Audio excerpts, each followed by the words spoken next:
जिनकी वाणी सुनने के लिए तुम हम लालायित है। श्री हरिभक्त पारायण पर पूजनीय आदरणीय तथा वंदनीय श्री केदार महाराज यांची सेवा होईल। विडोबा रकुमाई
करावचित पल्लव वल्लरी की राधा पदांक विलसन मधुरस्थली की राधा यशो मुखर मत्त खगावली की राधा विहार विपिणे रमता मनो यस्या कदापि वसनांचल खेलनोत्थ धन्यातिधन्य पवनेन कृतार्थमानि योगीन्द्र दुर्गम गतिर् मधुसूदनोऽपि तस्या नमोस्तु वृषभानुभुवो दिशेऽपि विठ्ठल विठ्ठल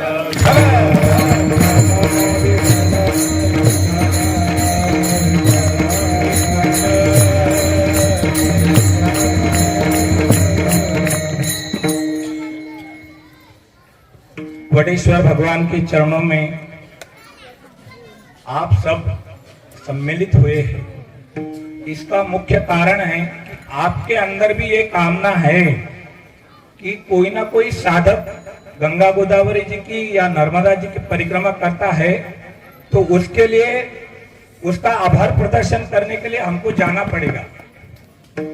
यानी हर व्यक्ति अन्ना कहते हैं कि हर व्यक्ति आध्यात्म की ओर है, पर क्यों लगता है कि आध्यात्म की ओर न जाके वो पाप की तरफ ही उसकी वृत्ति बढ़ती है? इसका मुख्य कारण है अन्न। अपना अन्न इतना दूषित हो चुका है, मैं तो यहाँ आने का तो कोई प्रयोजन ही नहीं था आज, पर केवल गौ माता के लिए आपके चरणों में आया।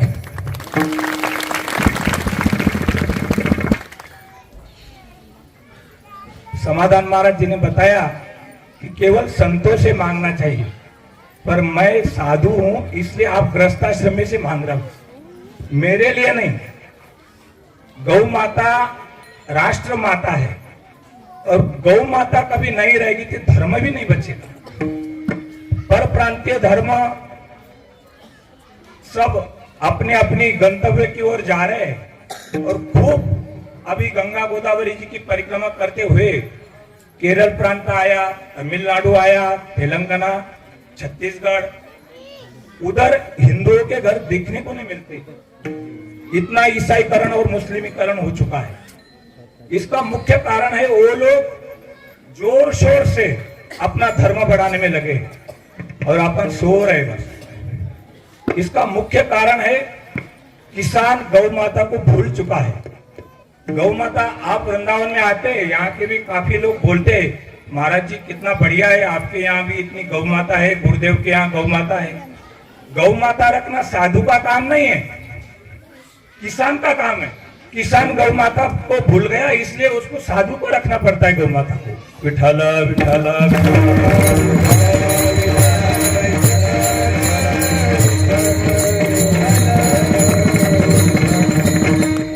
ईमानदारी से एक बात बोलो सब लोग, कौन कौन यहाँ किसान लोग हैं? शेतकरी लोग कौन कौन से हाथ उठाओ। शेतकरी जिनके पास खेती है,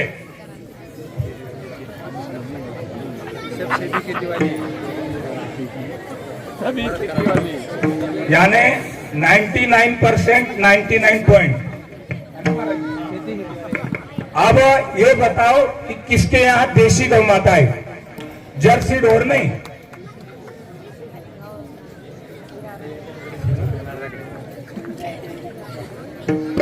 देखो 50% आ गया मामला, यानी उसमें भी खेती 15-20 एकड़ और एक गौ माता रखने के लिए अपन बिल्कुल अहंकार से बोलते हैं कि हमारे यहाँ भी गौ माता है। पर ये नहीं चलेगा। गौ माता नहीं बचेगी तो राष्ट्र भी नहीं बचेगा, धर्म भी नहीं बचेगा, परमार्थ भी नहीं हो सकता। अपन कीर्तनकारी लोग महाराज जी, अपन ये नहीं विचार करते किसी के यहाँ भी जाने के बाद कि अपन जो दूध ले रहे हैं वो गौ माता है क्या भैंस का है। जर्सी को स्पर्श करने, जर्सी को जिस व्यक्ति ने छू लिया, जर्सी गाय को, शास्त्र ये कहता है कि जर्सी को छूने के बाद कपड़े से ही स्नान करना चाहिए।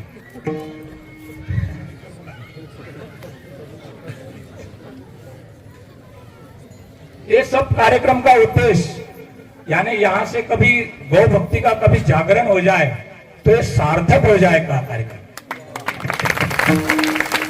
कुछ नहीं, सब परमार्थ व्यवस्थित चलेगा, सब धर्म बचेगा, राष्ट्र बचेगा, साधु संत बचेंगे, सब बचेंगे, पर मूल में गौ माता है। क्योंकि कोई भी यज्ञ अनुष्ठान करना है तो गौ माता आवश्यक है। दूध, दही, घी इसका प्रयोग भैंस का थोड़ी कर सकते, वो देशी गौ माता का ही चाहिए। आज हमने समाधान महाराज जी ने और हमने गोबर गोमूत्र से स्नान किया। हम कभी अहंकार से नहीं करना चाहिए, कभी साबुन नहीं लगाते। 8-10 दिन हो गए कि गौशाला जाएंगे और गोबर गोमूत्र बढ़िया छक्के लगाएंगे शरीर को, ऐसी सुगंध आती है, क्या कहना, साबुन लगाने की आवश्यकता ही नहीं। विठल विठल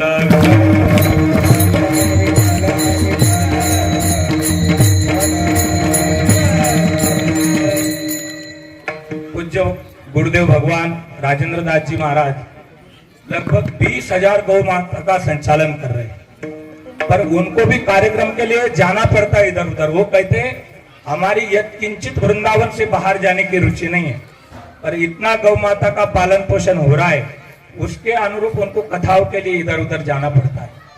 आज साधु संतों को अपना भजन पूजन छोड़ के और गौशालाओं का निर्माण करने में ही उनका समय व्यतीत हो रहा है।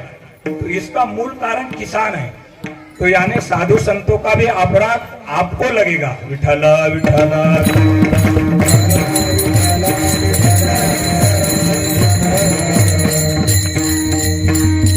हमको तो कोई कथा कीर्तन नहीं आता है, कुछ नहीं है, बस श्रीधाम वृंदावन में पड़े हैं। आप सब लोग इतने लोग आशीर्वाद देने के लिए आए, बस हम यही आपके चरणों में पदर पसर के हाथ जोड़ के यही मांगते हैं कि हर व्यक्ति कम से कम 4-10 गौ माता रखे। केवल एक गौ माता रखने से काम नहीं बनेगा। घर में जितने सदस्य उतनी गौ माताएं होनी चाहिए। गौशाला नहीं उपाय, एक हिंदू एक गाय, और वो भी देशी गौ माता होनी चाहिए। आपको लगता है हमारे घर साधु संत आने चाहिए? अरे साधु संत आएंगे, पर उसके लिए आप वैसा अंतकरण तो बनाओ। अपना अंतकरण ही अपना दूषित है, और अंतकरण दूषित होने का मुख्य कारण अपना अन्न दूषित है। अन्न से ही अंतकरण बनता है।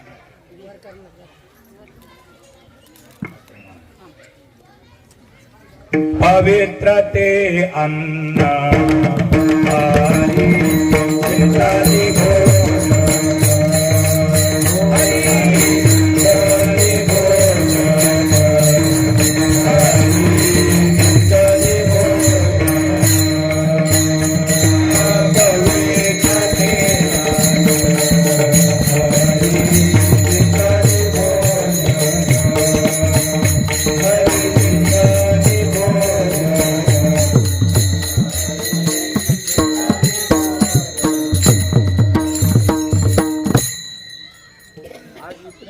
सब कीर्तनकार देखने के बाद ऐसा लगा ये कलयुग नहीं है, अपन द्वापर युग में जी रहे।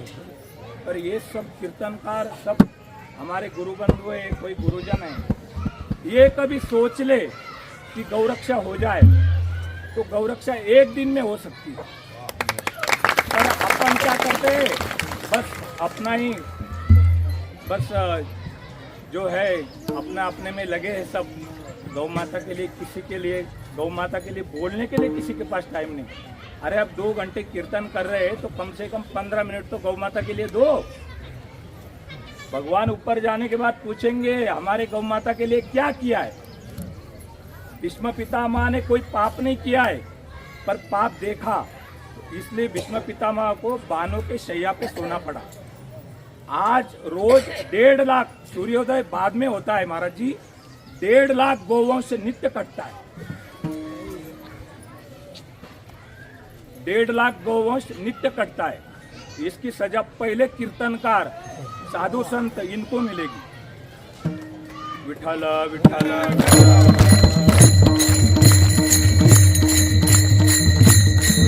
अपन समाज जागृति का काम कर रहे हैं।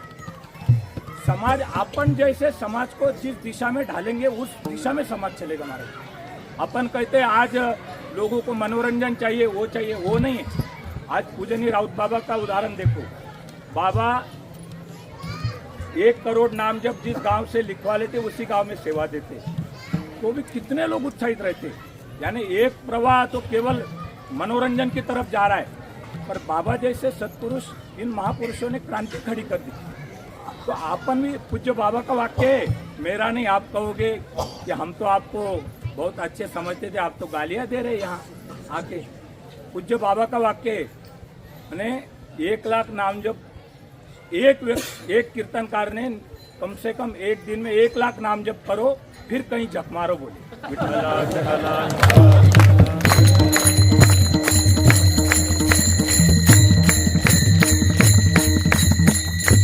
भगवान सब कुछ देते हैं। हम कहते हैं कि महाराज हम मांगते नहीं हैं तो लोग देते भी नहीं हैं। पर किसान जो है ना, खेती भूसे के लिए नहीं करता है, खेती अनाज के लिए करता है। ये भूसा तो अपने आप बरस पड़ता है। अपन पैसे के लिए लोगों के सामने हाथ फैलाए। हाथ पसरी जी ने धिगत्याचे, तुकाराम महाराज जी कहते, तुका मने करी ब्रह्मांड ठेंगने, हाथ पसरी जी ने धिगत्याचे। यानी मांगने के लिए भगवान को भी बुटका बनना पड़ा, वामन बनना पड़ा। वामन शब्द का अर्थ बुटका है, यानी भगवान को भी मांगने के लिए छोटा बनना पड़ता है। तो इसलिए अपन अपने संसार के कोई पदार्थ इन लोगों से ना मांगे, पर गौ माता के लिए हमारे पूज्य गुरुदेव भगवान कहते, गौ माता के लिए अरे इतने जन्मों से हमने किसी न किसी का कर्जा ले रखा है, तभी 84 लाख योनि में चक्कर काट रहे हैं ना हम। तो एक अपन ने कभी कर्जा लेके भी गौशाला खोली तो एक जन्म और सही, क्योंकि संत महापुरुष शास्त्र कहते हैं कि कर्जा कभी नहीं चुकता हुआ तो फिर जन्म लेना पड़ता है। पर कम से कम गौ माता के लिए कर्जा लोगे और फिर जन्म लेना पड़े तो भगवान भी उसके साथ रहेगा। विठला विठला विठला।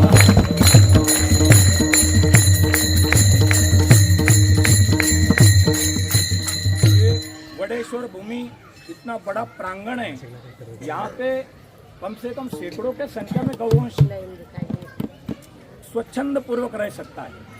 और सबके पास खेती है तो थोड़ा थोड़ा सब लोग चारा ला के डाल देंगे तो सुंदर गौशाला बन जाएंगे।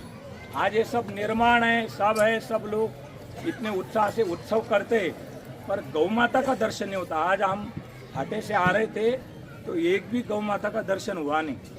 विजू के यहाँ गौ माता का दर्शन हुआ, हमने तुरंत गाड़ी रोकी। मैंने बोला यहाँ गौ माता परिक्रमा करेंगे। यानी जिस घर में गौ माता दिखती मन अंतकरण पवित्र हो जाता है, गदगद हो जाता है अंतकरण। विठला विठला विठला।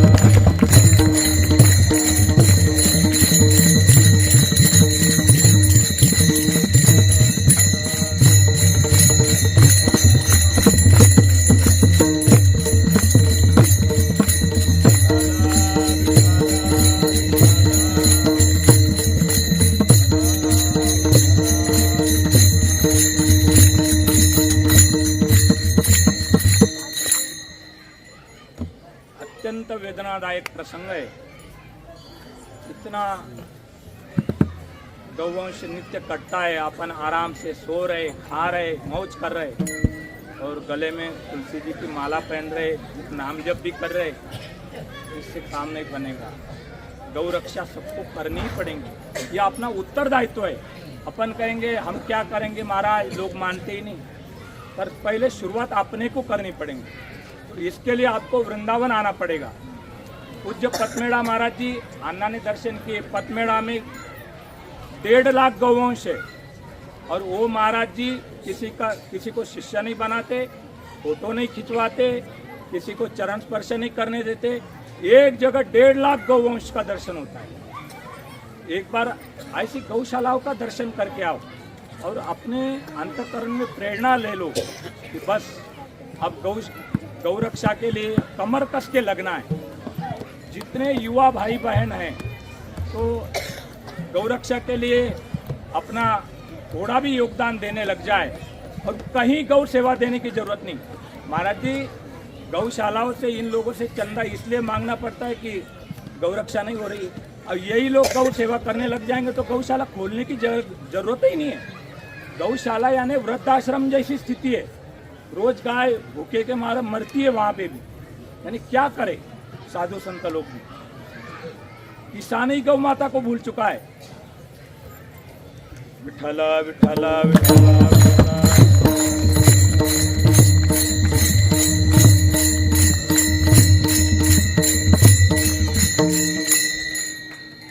हमारा तो गोदावरी परिक्रमा का भी कोई विचार नहीं था। वृंदावन से कहीं बाहर ही नहीं निकलते और ना कहीं जाने का संकल्प होता है। पर हम दोपहर में एक दिन सो रहे, लगभग 2-2:30 बजे का समय था और पूज्य राजेंद्र दास जी महाराज जी का फोन आता है कि कृष्णदास जी गोदावरी जी की परिक्रमा के लिए आपको चलना है। हमने कहा महाराज जी हम तो वृंदावन से कहीं जाते आते ही नहीं बाहर, वृंदावन छोड़ के। बोले नहीं आपको चलना पड़ेगा। फिर महाराज जी ने आज्ञा करी तो इसलिए गोदावरी परिक्रमा के लिए आए। और गोदावरी परिक्रमा का भी लक्ष्य लगभग 550 संत साथ में थे।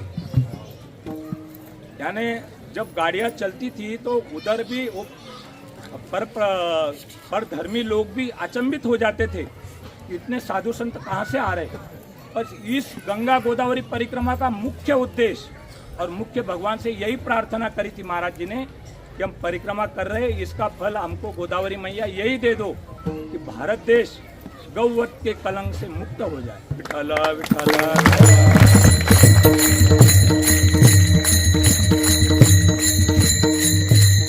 और गौरक्षा ये भी सुन लो, गौरक्षा सरकार नहीं करेगी, गौरक्षा अपने को ही करनी पड़ेगी। कसाई लोग अपने घर से गाय तो खींच के नहीं ले जा रहे, कसाई लोगों का भी कोई दोष नहीं। अपन कसाईयों को ही नहीं गाय बेचेंगे तो कसाई गाय क्या काटेगा। पर गाय बूढ़ी हो जाती है, अपन कसाई के यहाँ भेज देते हैं। और अब तो वही भी खत्म हो गया, अब तो सब जर्सी और भैंसी चलने लगी। यानी गौ माता का दर्शन दुर्लभ हो गया।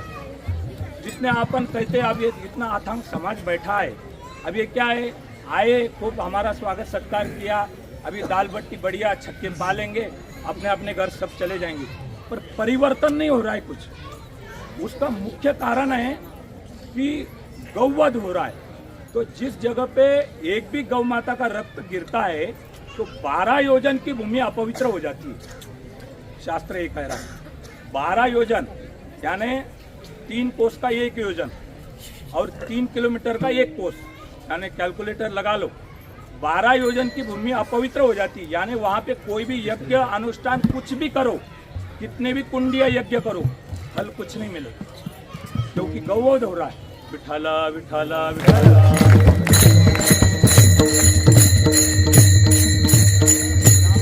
ब्राह्मण लोग आहुतियां डालते हैं यज्ञ में, अब वो घी बाजार का नकली आ रहा है। अरे जब देवताओं का आह्वान करते हैं, घी डालने के लिए घी डालते हैं यज्ञ में, देवताओं का अपन आह्वान करते हैं कि आप देवता लोग सब लोग आ जाओ, हम यज्ञ कर रहे, पर वो आह्वान स्वीकार नहीं कर रहे, क्योंकि वो गौघृत है ही नहीं, वो बाजार का नकली है। 400-500 रुपए किलो घी मिल रहा है बाजार का, वो अपन यज्ञ में और सब इसमें सम्मिलित करते। अब ब्राह्मण लोग भी यही विचार करें कि यज्ञ में हमको किसी ने बुलाया या कहीं धार्मिक अनुष्ठान में बुलाया, पूजा में, आप लोग दूध दही घी ये केवल देशी गौ माता का ही प्रयोग करेंगे तो ही हम पूजन के लिए आएंगे, नहीं तो आएंगे नहीं। तो ब्राह्मण लोग भी सोच लेंगे तो गौरक्षा अपने आप हो जाएगी। विठला विठला विठला।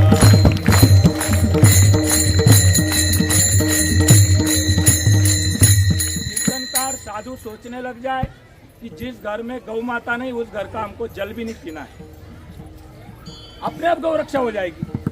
अपन धर्म के यानी स्तंभ है सब लोग, और धर्म ऐसी बिखरा पड़ा है, बस अपन अपने अपने धुन में लगे सब। बहुत दुख की बात है, बहुत दुख की बात है। गौ माता कट रही है और हम आराम से सो पड़े। विठला विठला विठला।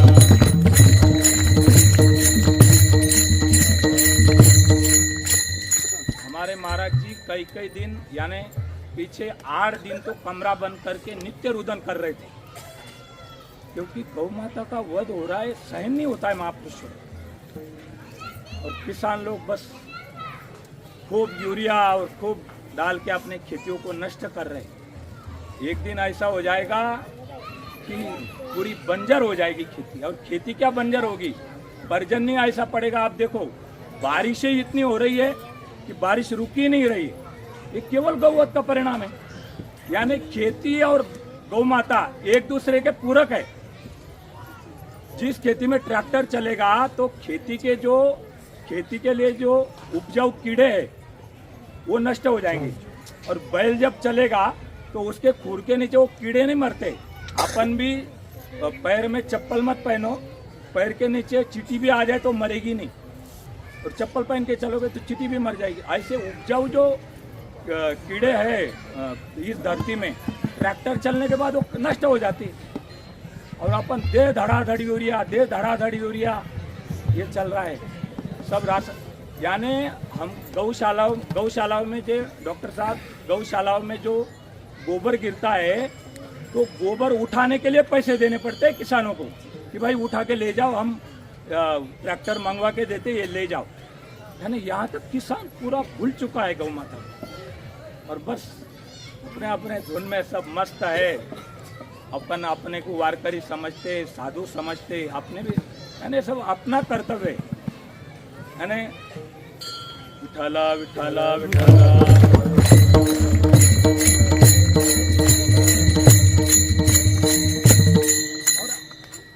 अन्न शुद्ध पाएंगे, अंतःकरण पवित्र हो जाएगा।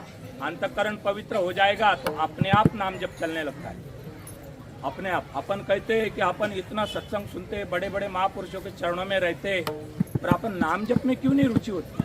तो ये देखो, अपने मन को टटोलना चाहिए कि निंदा स्तुति में अपने को ज्यादा रस आता है कि नाम में ज्यादा रस आता है। तुकाराम महाराज जी ने तो नाम की इतनी महिमा कही कि मुझे इतना नाम में सुख मिल रहा है कि मुझे नाम के सिवा कोई रुचिकर ही नहीं लगता है, और हमको नाम छोड़ के सब कुछ रुचिकर लगता है। इसका कारण अपना अंतःकरण अपवित्र है, और महापुरुषों के अंतःकरण पवित्र रहते, क्योंकि पवित्र अन्न पाते। प्याज लहसुन खा रहे, यानी अपन इधर आप लोग ये भी दुआ दोगे कि सावता महाराज जी ने तो प्रमाण दिया है, कांदा मुळा भाजी अवघी विठाबाई माझी, पर उसके लिए सावता महाराज बनना पड़ेगा। अपन बोलने से काम नहीं बनेगा, यानी उस महापुरुषों के स्थिति पे आना पड़ेगा। उनको सर्वत्र भगवत दर्शन हो रहा है, तो प्याज और लहसुन में क्यों भगवत दर्शन नहीं होगा? विठला विठला।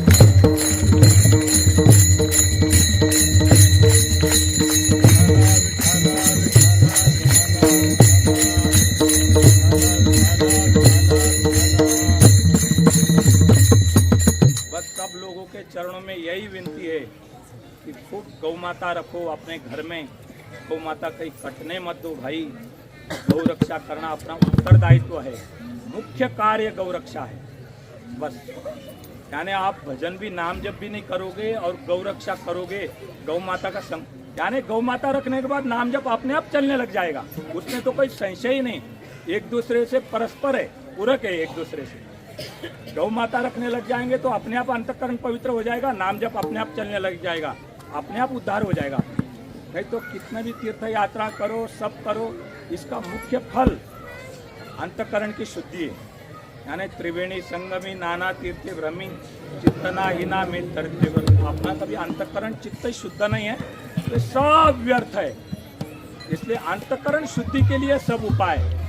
विठला विठला विठला।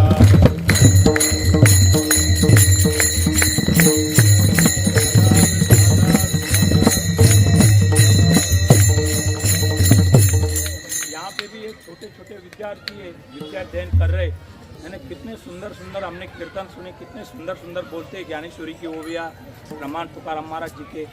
तो यहाँ आप देखना परिणाम, यहाँ गौ माता रखो और इन विद्यार्थियों से सेवा करवाओ, क्योंकि ये कोई शहर के बच्चे नहीं, किसान के यहाँ के बच्चे, ये गौ सेवा करने लग जाएंगे तो कितना जल्दी परिणाम हो जाएगा। यानी बाकी संस्था फेल हो जाएगी इस संस्था के सामने। इनसे यानी पहले गुरुकुल पद्धति, पहले गुरुदेव डायरेक्ट किसी को संन्यास नहीं देते थे। कोई विद्यार्थी आया संन्यास लेने के लिए, पहले उसको गौशाला में भेजते थे कि गौ सेवा करो, गोबर उठाओ, दूध धारा काढ़ो और खूब गौ माता की सेवा करो, तब आपको संन्यास भेज देंगे। विठाला विठाला।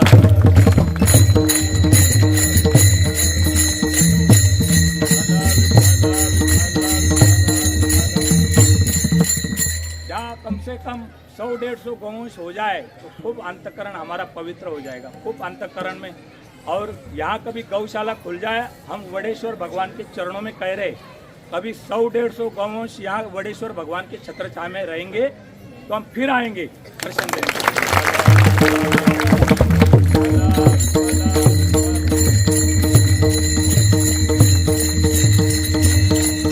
आराम से सुखपूर्वक रह सकता है, कितना बड़ा प्रांगण है। अब हम पहले देखते थे, अब वट वृक्ष भी धीरे धीरे विलुप्त हो रहे।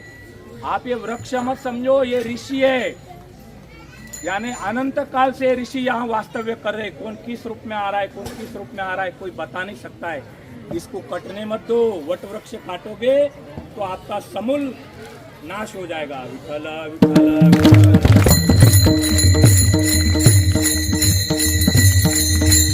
आराम से गौ माता चरने लग जाएंगी इस वट वृक्ष के छाया में। कोई किसी से चंदा मांगने की जरूरत नहीं पड़ेगी, कुछ नहीं, अपने आप सुखपूर्वक गौवंश यहाँ विचरण करने लग जाएगा। इन विद्यार्थियों के द्वारा भी गौ सेवा हो जाएगी। तो इनका भी अंतःकरण, आज बड़े बूढ़ों को ज्ञान देने की जरूरत नहीं, ये जो छोटी छोटी जो पीढ़ी है ना, इनको संस्कार देने की जरूरत है। आज माताएं अपने बालकों को संस्कार बिल्कुल संस्कार विहीन कर रही है। बच्चों को कम से कम स्कूल जाने के पहले तिलक लगाओ, उनको बोलो पहले ठाकुर जी को प्रणाम करो, फिर माता पिता को प्रणाम करो। अपने आप ये बच्चे धीरे धीरे पहले जन्म से ही जैसे संस्कार लगते, अपने आप बड़े होने के बाद वैसे संस्कार ढल जाते। पर अपन सब भूल चुके हैं, माता पिता बस केवल पेट कैसा भरना है वो बच्चों को सिखाते हैं। अरे पर कम से कम संस्कार तो कम से कम दो। पूज्य डोंगरे जी महाराज जी कहते थे, देश को संपत्ति की जितनी आवश्यकता है उससे भी अधिक आवश्यकता अच्छे संस्कारों की है। विठला विठला।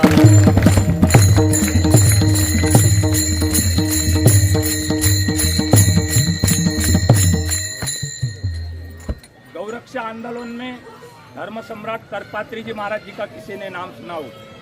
यानी साधु समाज के मुकुटमणि शंकराचार्य कौन बनाना है वो तय करते थे।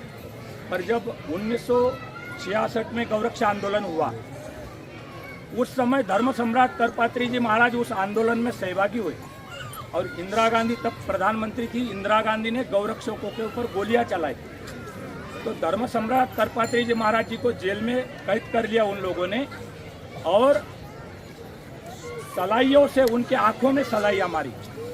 उसमें उनकी एक आंख फूट गई। कुछ दिनों बाद वो जेल से बाहर आए, उनके ही साधु संत लोग उनको बोले कि महाराज ये फालतू काम करने की आपको क्या जरूरत है। पर धर्म सम्राट करपात्री जी महाराज जी का वाक्य है। करपात्री जी महाराज जी ने कहा, या हमारा शरीर भी छूट जाए तो कोई दिक्कत नहीं, पर हम ऊपर जाने के बाद भगवान को क्या जवाब देंगे, क्योंकि हम साधु समाज के एक मुकुटमणि है। साधु समाज को क्या किधर किस दिशा में लेके जाना है वो कार्य हमारा है। तो हम ही गौरक्षा आंदोलन में नहीं सहभाग लेंगे तो कौन सहभाग लेगा, और भगवान को हम क्या जवाब देंगे। तो इन महापुरुषों को आदर्श अपने को बनाना पड़ेगा।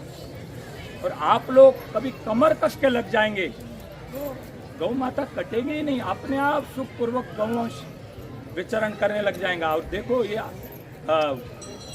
खूब बारिश होना या बारिश ही नहीं होना, ये प्रकार ही बंद हो जाएंगे, सब सुखपूर्वक रहने लग जाएंगे। पहले कितने लोग एकत्र सब लोग रहते थे, यानी 20-20, 25-25 जने एक ही घर में रहते थे, चूल्हा एक ही रहता था। आज उंगली पे नहीं गिन सकते आप, यानी 2 बच्चे हैं तो एक अलग बच्चा अलग, माता पिता अलग। इसका मुख्य कारण है कि अपना अंतःकरण दूषित हो चुका है। पहले के लोगों में ये बात ही नहीं थी कि भाई सब कुछ हमको मिले, यानी राम जी और भरत जी जैसा था। भरत जी राम जी के तरफ राज्य धकेल रहे और राम जी भरत जी की तरफ राज्य धकेल रहे। और पहले बंटवारा भी होता था तो कोई तीसरा व्यक्ति बीच में नहीं आता था, यानी यहाँ के ही, मैं नाम नहीं लूंगा, ऐसे ऐसे उदाहरण है। 2 भाई, तीसरा भाई बीच में नहीं आया और छोटे भाई ने कह दिया कि तुझे जहाँ से जमीन लेनी वहाँ से ले। अंतःकरण पवित्र की बात है, आज ये सब खत्म हो चुका है। तीर्थ यात्रा, वृंदावन धाम में आना, भजन पूजन करना, सब कुछ ठीक है, पर जब तक गौरक्षा नहीं होगी तब तक कुछ बात नहीं बनेगी। विठला विठला विठला।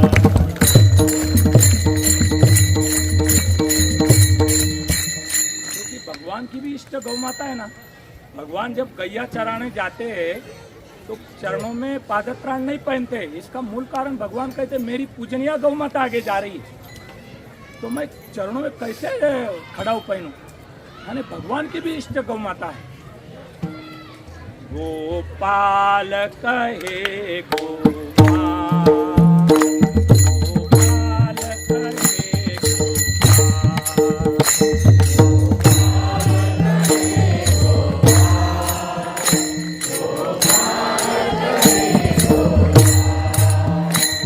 गोपाल यानी भगवान, गोपाल यानी भगवान, गोपाल गोपाल कह रहे गोपाल, गोपाल कहे गोपाल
बालाजी में भी इतना उस प्रसाद में आवश्यक पदार्थ मिलाया गया और किसने नहीं पाया, भारतवर्ष के सभी साधु संतों ने वो प्रसाद पाया।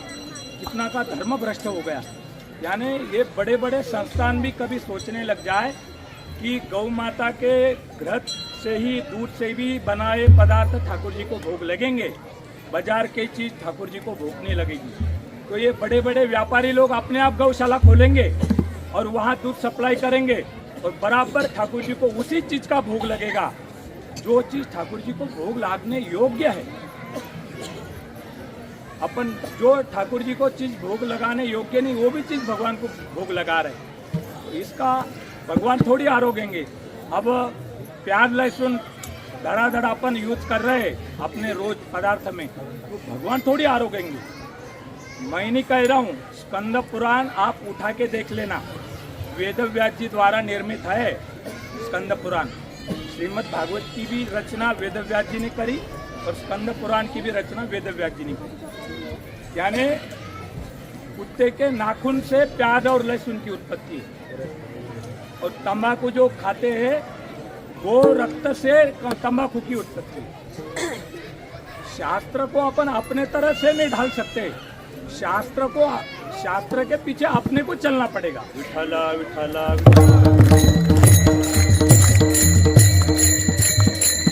बड़े बड़े साधु संत लोग, कीर्तनकार लोग, बजाने वाले लोग तंबाकू खा रहे, अपने से क्या ये लोग सीखेंगे?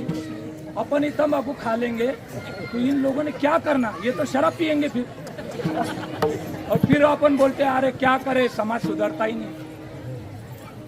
विठला विठला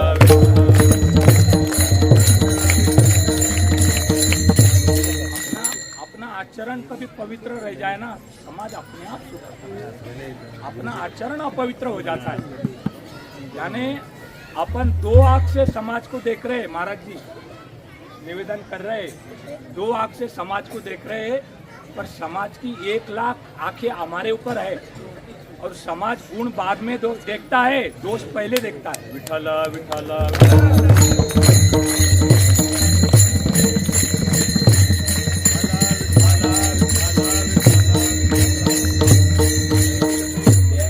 अपन नहीं ज्ञानेश्वर जी महाराज, तुकाराम जी महाराज बन सकते, पर उनके पीछे पीछे चलने का तो प्रयास करें। हम कह रहे बस हम संतों के अनुगत है, हम ज्ञानेश्वर महाराज, तुकाराम जी महाराज जी के अनुयायी है। अरे कहने के लिए भी अपने को शर्म आनी चाहिए। कैसा जीवन तुकाराम महाराज जी का, ज्ञानेश्वर जी महाराज जी का, अपना कैसा जीवन? ऐसा नहीं होगा। विठला विठला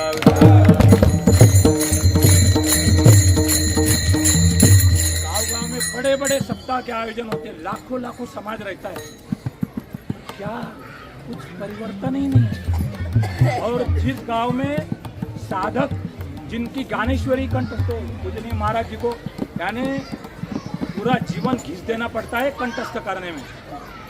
सुख से विद्या प्राप्त, जिसको विद्या प्राप्त करनी है उसको सुख का त्याग करना पड़ता है। ज्ञानेश्वरी कंठस्थ करने वाले, तुकाराम जी महाराज जी की गाथा कंठस्थ करने वाले ऐसे साधक अपने गांव में बुलाओ। बाजारू बुला के क्या करोगे? ना समाज भी पतन में जाएगा और आप भी पतन में जाओगे। और लोगों ने, अपन जिस गांव में रहते लोगों ने कह भी दिया कि महाराज जी हमको ये विनोदाचार्य लाना है, वो फलाना विनोदाचार्य लाना है, तो अपन पैर पीछे हटवा लो, जाओ मत वहाँ जाएंगे तो अपन अपने को भी पाप लगेगा। तुकाराम महाराज जी कहते क्या हरिदासाची भेटी घेता नरका उभयता जाने, ये तुकाराम महाराज जी का। और ये भी कह रहे हरिदासा मुखे हरिकथा कीर्तन तेने पुण्य पुण्य विशेषता, यानी हरिदास के मुख से, 2 हरिदास बताए तुकाराम महाराज जी। एक हरिदास तो परमार्थ में लगाने वाला है और एक हरिदास पतन की ओर लेके जाने वाला है। विठला विठला विठला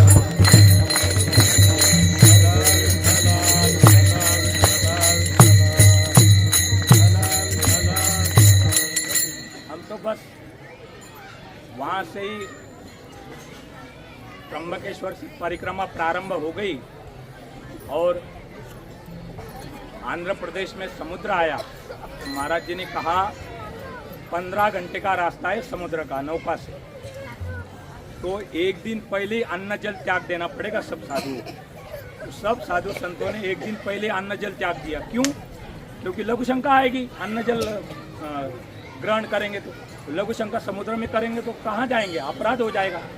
तो 15 घंटे उस नौका में सब चले, यानी 2 मंजिल ऐसी नौका ऊपर जाती है और फिर नीचे आती। पर महाराज जी ने कहा,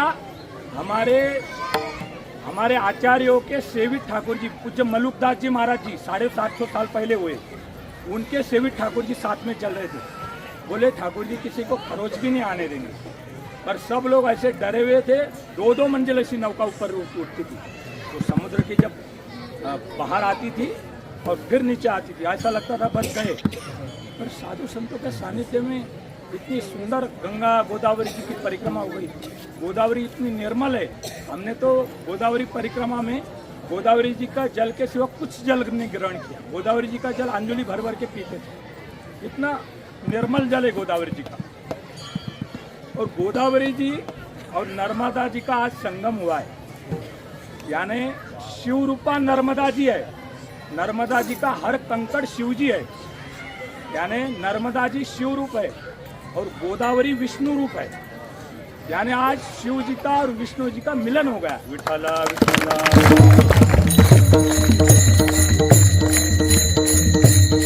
अभी थोड़ी देर में अन्ना काले का हम बोलेंगे और सबको काले का प्रसाद वितरित होगा और सबके ऊपर गंगा जी, गोदावरी जी का और नर्मदा जी का जल छिड़का जाएगा। और साध्य हो तो सबको तीर्थ मिल जाए। पंगत में कभी ऐसा, पंगत बैठने के बाद एक व्यक्ति बस तीर्थ देते रहे हाथ में, तो सबको तीर्थ का भी प्रसाद मिल जाएगा। और तीर्थ काफ़ी भरपूर मात्रा में है, सब लोगों को मिल सकता है। तो छिड़कने से अच्छा कि कम से कम इनके अंतःकरण की शुद्धि हो जाए और इनके हृदय में गो भक्ति का जागरण हो जाए, बस तो हमारा जीवन सफल हो गया।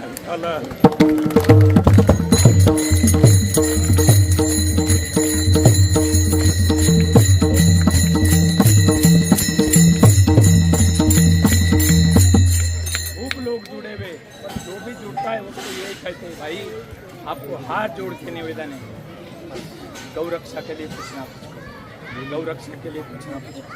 अपने को नहीं हरिपाठ आता है, नहीं कीर्तन आता है, पर गौ सेवा कभी अपने अंतःकरण में गौ सेवा, गौ माता के प्रति पूज्य भाव है, उनसे आप श्रेष्ठ है, सबसे श्रेष्ठ है। विठला विठला विठला।